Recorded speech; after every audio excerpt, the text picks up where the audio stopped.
बुलेटिनच्या सुरुवातीलाच बातमी अतिशय महत्त्वाची आहे। विधान परिषदेच्या 11 जागांसाठी 12 उमेदवार रिंगणात उतरण्याची दाट शक्यता वर्तवली जाते। मवियाकडून 2 ऐवजी 3 उमेदवार रिंगणात उतरवणार असल्याचं समजतंय।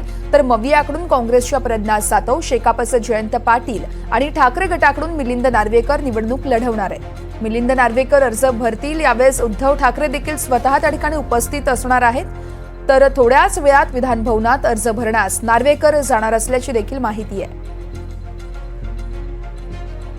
विधान परिषदेच्या 11 जागांसाठी 12 उमेदवार रिंगणात उतरण्याची शक्यता वर्तवली जाते। मवियाकडून 2 ऐवजी 3 उमेदवार रिंगणात उतरणार आहेत। तर मवियाकडून काँग्रेसच्या प्रज्ञा सातव, शेकापचे जयंत पाटील आणि ठाकरे गटाकडून मिलिंद नार्वेकर हे निवडणूक लढवतील। या संदर्भात अधिक माहिती जाणून घेऊयात। आमचे प्रतिनिधी अक्षय कुडकेलवर आपल्यासोबत लाईव्ह जोडले जात आहेत। अक्षय, आपण पाहतो विधान परिषदेच्या 11 जागांसाठी 12 उमेदवार रिंगणात उतरू शकतात। मिलिंद नार्वेकर कधी अर्ज दाखल करणार आहेत, कारण उद्धव ठाकरे देखील त्यांच्यासोबत उपस्थित असतील? जी माहिती आपल्याला मिळते वर्षा, या माहितीनुसार थोड्याच वेळात मिलिंद नार्वेकर हे उद्धव ठाकरे यांच्यासोबत येतील आणि तो आपला विधान परिषदेचा उमेदवारी अर्ज दाखल करतील।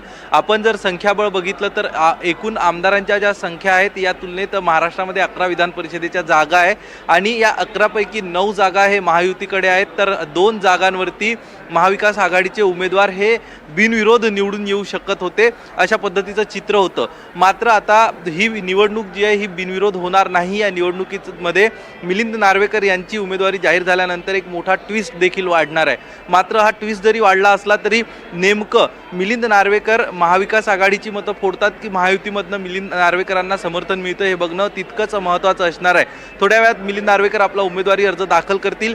कालपर्यंत महाविकास आघाडीकडनं 2 नावांवरती शिक्कामोर्तब झालं होतं। एक शेकापचे जयंत पाटील यांची उमेदवारी आणि दुसरं आपण जर बघितलं तर काँग्रेसच्या प्रज्ञा सातव यांना उमेदवारी जाहीर झाली होती। मात्र आज हा तिढा वाढलेला आहे। आज एक नवं नाव समोर येतंय, उद्धव ठाकरे यांचे निकटवर्ती आहेत। आधी देखील विधान परिषदेचे सदस्य मिलिंद नार्वेकर होते। सगळ्यात महत्त्वाचं, मिलिंद नार्वेकर यांची सर्वच राजकीय पक्षांमध्ये प्रतिमा चांगली आहे। सगळ्या राजकीय नेत्यांसोबत, पक्षांच्या प्रमुख नेत्यांसोबत मिलिंद नार्वेकर यांचे हितसंबंध आहेत आणि त्यामुळं मिलिंद नार्वेकर यांचा मार्ग सुखकर होईल अशी शक्यता वर्तवली जाते। मात्र आपण जर बघितलं तर मिलिंद नार्वेकर यांच्या उमेदवारीमुळे महाविकास आघाडीत बिघाडी होते का असं चित्र देखील एकीकडे निर्माण झालेलं आहे। कारण कालपर्यंत 2 नावांवरती चर्चा सुरू होती। आता शिवसेनेकडनं उद्धव बाळासाहेब ठाकरे या पक्षाकडनं मिलिंद नार्वेकर हे उमेदवारी अर्ज भरतील। त्यामुळे हे गणित नेमकं कसं जुळवून आणलं जातं का?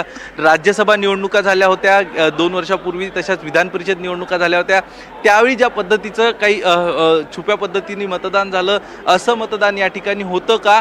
आणि नेमकं मिलिंद नार्वेकर यांनी जर उमेदवारी जाहीर केली तर याचा फटका कुठल्या उमेदवाराला बसतो हे महत्त्वाचं ठरणार आहे। महायुतीतील उमेदवाराला याचा फटका बसतो की महाविकास आघाडीतील उमेदवाराला याचा फटका बसतो हे बघणं तितकंच महत्त्वाचं ठरणार आहे।